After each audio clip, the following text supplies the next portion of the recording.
नमस्कार, मैं हूं अंकुर पांडे और मैं हूं अंकित दुबे और झीलों की नगरी भोपाल में हम आपका बहुत बहुत स्वागत करते हैं। और आज हम आपको झीलों की नगरी और उसकी सुंदरता से रूबरू कराएंगे। वैसे तो भोपाल से आज कोई भी अपरिचित और अनजाना नहीं है। काफ़ी लोग हैं जो भोपाल की सुंदरता से वाकिफ़ हैं, मगर कुछ सुंदरता इतनी अधिक मनमोहक होती है कि नेत्रों को उसके अवलोकन का अमृत जितना भी पिलाया जाए, हमारे नेत्र उतने ही प्यासे और लालायित होते हैं। ठीक कहा अंकुर, वाकई भोपाल की सुंदरता काफ़ी अद्भुत और दार्शनिक है। तो आइए हम और आप मिलकर चलते हैं भोपाल भ्रमण पर।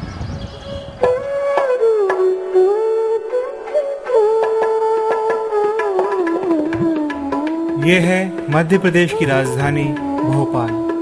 भोपाल एक राजधानी होने के साथ साथ एक खूबसूरत शहर भी है। भोपाल में फैली हुई हरियाली और इसका प्राकृतिक सौंदर्य इसे एक आदर्श पर्यटन स्थल बनाता है। आज जहां देश के बड़े बड़े राज्य और राजधानियां विकास के पथ पे आगे बढ़ते हुए हरियाली और प्राकृतिक सुंदरता को अनदेखा कर रहे हैं, वहीं भोपाल ने विकास के नाम पर कभी भी अपनी प्राकृतिक सुंदरता से कोई समझौता नहीं किया, जिसके कारण भोपाल का पर्यावरण देश के अन्य शहरों के मुकाबले ज़्यादा बेहतर है। यहाँ के वातावरण में घुली हुई शांति काफ़ी सुकून प्रदान करती है, जिसकी वजह से देसी और विदेशी पर्यटक भोपाल की ओर आकर्षित हो खिंचे चले आते हैं।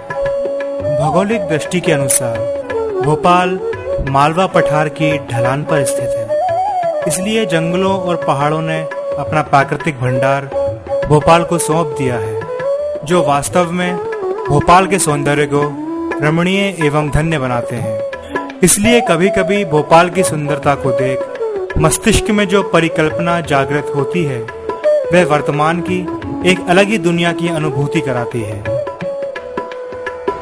यार अंकित, जब बात हमारे भोपाल की हो रही हो तो वो एक शख्सियत के बिना अधूरी है। मगर वो शख्सियत है कौन अंकुर? वो है महाप्रतापी परमार राजा भोज। जी हाँ दोस्तों, वो राजा भोज ही हैं जिन्होंने भोपाल की स्थापना की और भोपाल को इतिहास के पन्नों में स्थान दिलाया, और जिनके विषय में, जिनकी प्रशंसा में हमारा शब्द भंडार भी कम पड़ सकता है। तो आइए देखते हैं। भोपाल का अपना एक अलग इतिहास है, जो भारत में सबसे पुराना है। देश के सबसे पुराने शहरों में से एक होने के कारण इसका एक गौरवशाली अतीत है। ऐसा कहा जाता है कि भोपाल की स्थापना परमार राजा भोज ने अपने शासन काल के दौरान ही की थी। राजा भोज सन 1010 से 1055 ईस्वी तक मालवा के शासक थे। तब उन्होंने भोजपाल नगर की स्थापना की। भोजपाल जो भोज और पाल की संधि से बना, और वही भोजपाल नगर वर्तमान में भोपाल के नाम से विख्यात है। परमार राजा भोज की विजय और सांस्कृतिक कार्यों के कारण उनकी गणना भारतीय इतिहास के महान शासकों में होती है। उनकी विशाल राज्य की राजधानी धार नगरी थी, जो अब धार है। राजा भोज प्रगाढ़ पंडित और विद्या प्रेमी थे। वे ज्योतिष, राजनीति, दर्शन, वास्तु, काव्य, व्याकरण, चिकित्सा शास्त्र आदि के ज्ञाता थे तथा इन सभी विषयों पर उन्होंने लगभग 84 ग्रंथ भी लिखे थे।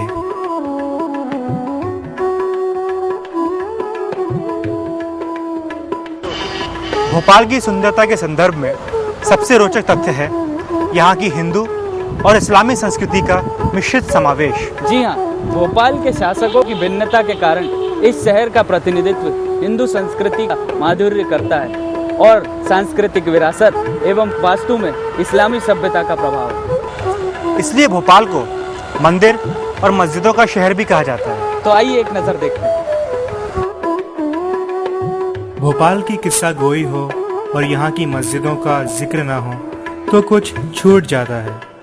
अतीत के गलियारों से निकल के आज तक ये शहर जहाँ भी पहुँचा है, उसमें ये मस्जिदें बराबर से हमराह रही हैं। मौजूदा दौर में इनकी पहचान एक ऐतिहासिक धरोहर के रूप में कायम है।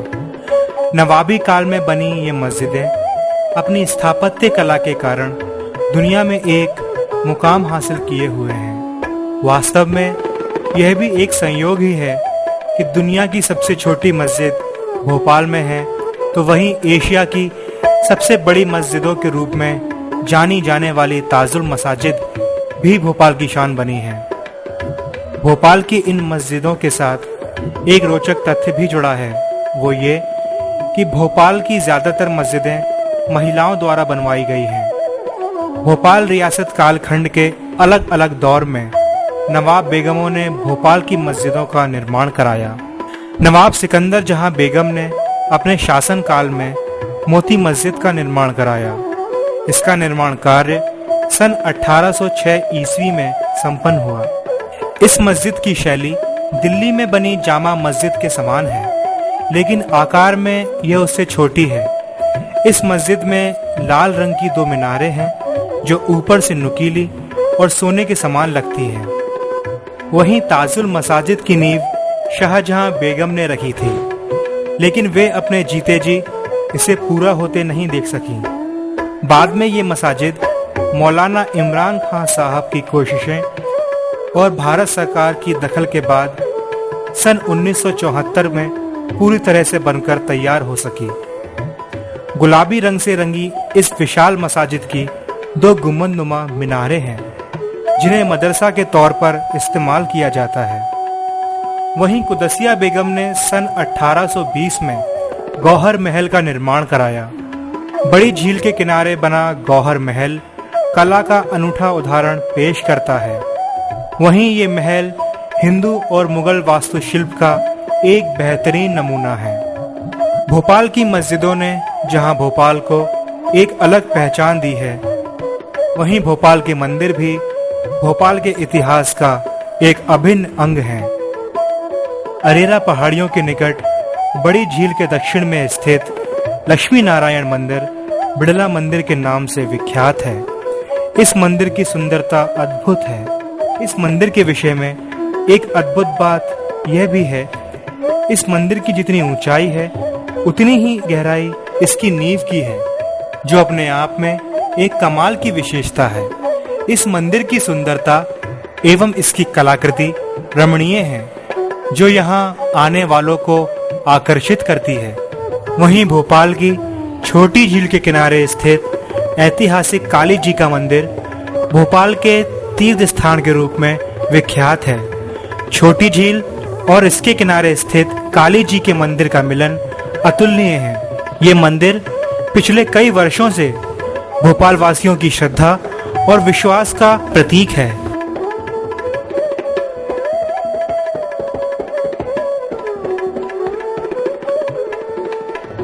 भोपाल की खूबसूरती और उसकी शान में लिखे गए पृष्ठ तब तक अधूरे हैं जब तक इनमें भोपाल के ताल और झीलों का उल्लेख ना हो।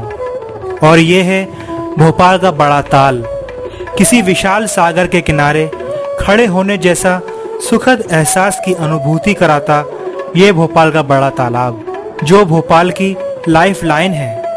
भोपाल के ताल भोपाल की मुख्य पहचान है और बड़ा ताल इन सब का सिरमौर बना हुआ है। इस तालाब का क्षेत्रफल 361 वर्ग किलोमीटर है तथा इसकी परिधि 57 किलोमीटर है। इसकी कुल जल क्षमता 3588 मिलियन क्यूबिक फीट है। बड़े तालाब को भी राजा भोज ने अपने शासन काल के समय ही बनवाया था। इसकी तारीफ में और क्या कहा जाए कि करीब 10,000 बरस बीत चुके हैं, मगर बुलंदी से खड़ा ये तालाब आज तक भोपाल शहर को सींचता आ रहा है। तो अंकित, कैसी लगी आपको हमारे भोपाल की प्राकृतिक सुंदरता, जहां सुबह की शुरुआत अजान से होती है और शाम आरती के दिए से? जी हाँ, बिल्कुल ठीक कहा आपने।